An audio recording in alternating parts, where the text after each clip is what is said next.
to another timeline of video, and today we're going to be going over Bojack Unbound. Now, I know I said in the other one I was going to do Broly's Second Coming and then Bio Broly, but I figured that there were two ways that I could have gone about doing Bojack Unbound, and there are two theories to this. One, Bojack Unbound is in its own timeline. Now, I will say that this is probably what is intended, since Bojack's movie does fit pretty okay.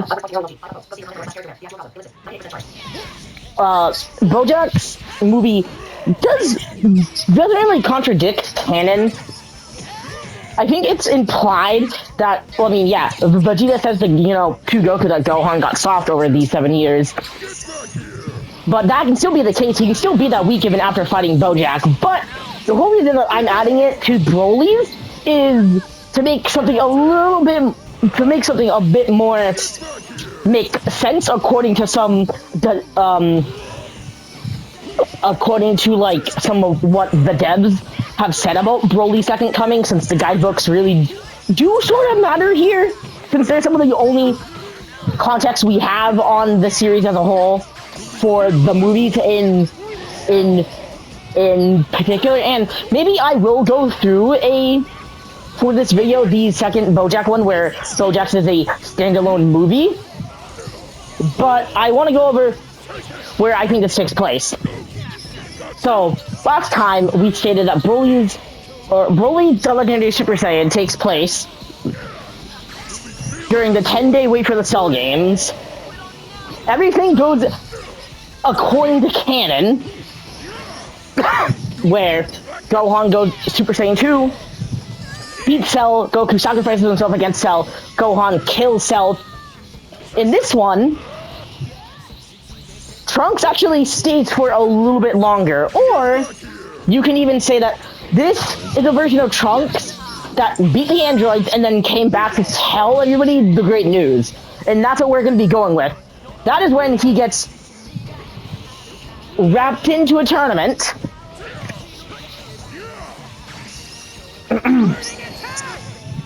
by his mother. Gohan basically goes for the prize money only for Chi-Chi. And we know that this isn't too far after the main events of the Cell arc, Bojack's movie, because Kid Trunks is still an infant. Now, Gohan probably hasn't been training, so this Gohan is roughly the same power level as his Cell arc counterpart. Nay, I will even say a bit stronger from the little Zenkai he would have gotten from nearly being killed during the Cell fight. So a stronger Teen Gohan.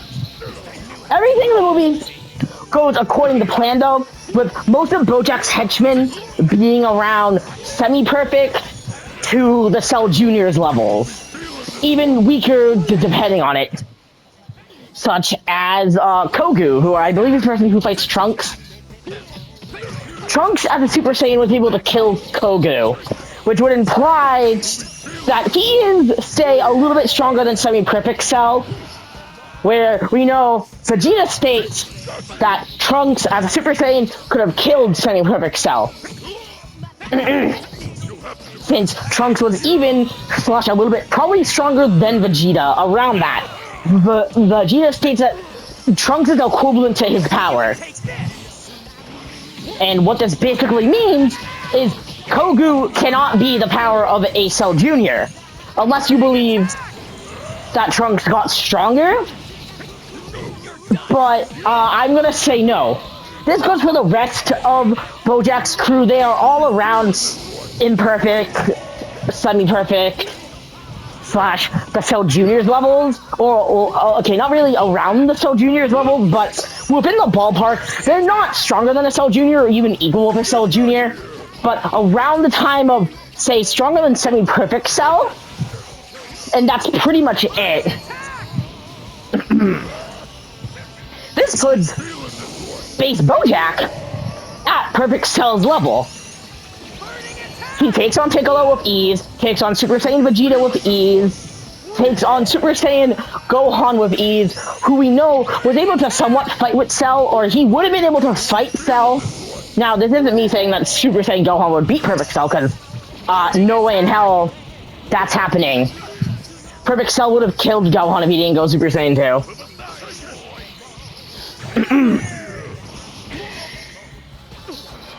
Now that I've gone Super Saiyan, you have no chance.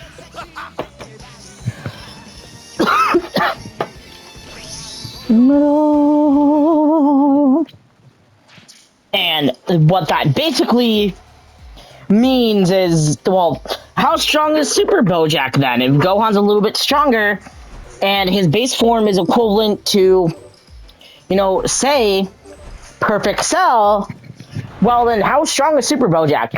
Super Bojack is on the level of a Super Saiyan 2, and I do believe that he is stronger or equal around with Super Perfect Cell. I don't think he was as strong as Unleashed Father-Son Kamehameha Gohan, but Super Bojack does force Gohan to go Super Saiyan 2, and that would have been the only way to beat him. So in my mind, Bojack is exactly even with Super Saiyan 2, or is even with Perfect Cell. Probably the power of Powerhouse Cell, which is a big buff form that Cell took on before Gohan kicked him and made him bump up 18. That still requires a Super Saiyan 2's level, but doesn't make him crazy powerful. And for the Broly timeline, which we will be calling this forces Gohan to actually keep on training, knowing that new opponents can randomly come out of nowhere. Gohan's gonna seriously train. And the reason I mentioned this is because the directors stated at the time of Broly Second Coming being made, it was not revealed that Gohan didn't keep up his training. So, it was to assume that this was a Gohan that kept on training. So, that version of adult Gohan is way stronger. And I'm giving the Bojack Unbound movie as a reason to why Gohan keeps on training. Because if Gohan doesn't have a reason, he's not going to train. Just, saying. Now, onward to the second timeline, which is definitely meant to be the actual timeline that the creators, the fucking creators intended. Bojack being a standalone movie. Again, everything goes exactly as it does in canon, since Bojack's movie technically could fit in with canon. Like, there's very little to really contradict Bojack not being canon, other than the fact that it is. It's similar to Dead Zone, where, yeah, it is non-canon for, like, multiple reasons, but it could fit into the canon. But where I'm putting Bojack, again, we've already done all of the power scaling, so where does this Gohan scale at? How does this impact stuff like the Majin Buu arc? And I am going to say that this is another timeline where Gohan trains, because he knows that there can be other threats that do show up. And because Gohan's training, he seeks out the only person who can train with him, Vegeta. And I don't think Vegeta would say no. Yeah, his drive for fighting was over, but we know that Vegeta did continue to train, since he didn't get any weaker. And if he stopped training for those 7 years, he would have been weaker than Gohan, since Gohan was stronger than Vegeta. So we know that he did train, so both of them train and get significantly stronger. Vegeta mastered Super Saiyan, obviously, and also gets Super Saiyan 2. Vegeta also helps Gohan to master Super Saiyan 2. So now we have a significantly stronger version of Gohan. He does still go to school, and does the whole Great Saiyaman shtick. The World Tournament is really where things shake up. They have a lot more energy to drain from Gohan this time, and that probably would have been enough to just awaken Majin Buu right out, since this version of Gohan and Vegeta would have been probably the equivalent of Super Saiyan 2 Goku and Majin Vegeta if they trained continuously for 7 years with each other, because we do know that Saiyans get significantly stronger when having a sparring partner. So yes, they would have significantly grown a lot more. And I do believe Vegeta would go Majin still. Now, I don't think that makes him Super Saiyan 3 level or anything. So him and Goku fight, but Goku is at a larger disadvantage here. But you know, they still have a good fight and stuff. Just I still don't think Majin Vegeta would have been the equivalent of Super Saiyan 3 Goku. Well, you could argue that because Gohan eviscerates Deborah, Babidi never realizes that Vegeta's evil, so he doesn't go Majin. And you know, instead of Goku versus Majin Vegeta, that is what we're gonna go with. But the energy used from that is to awaken Fat Buu. Obviously, Goku, Gohan, and Vegeta are not able to put a dent in Fat Buu, and Goku tells them, "Hey, guys, I know exactly what to do. Hold Buu off for around, we'll say, 5 minutes." Goku goes Super Saiyan 3 and fights Buu, and I feel like in this one, because Gohan actually kept up his training, Goku never felt a need to let Goten and Trunks have a turn at fighting Buu. I feel like that was also a response to see how the boys would handle being the next heroes, the next defenders of Earth, after Goku died. Or after Goku had to go back to Otherworld. This version of Goku, because they would say that Super Saiyan 3 Goku was stronger than Fat Buu, and since Goku has more time, he's able to kill Fat Buu, ending the Buu arc even before we get to Super Buu.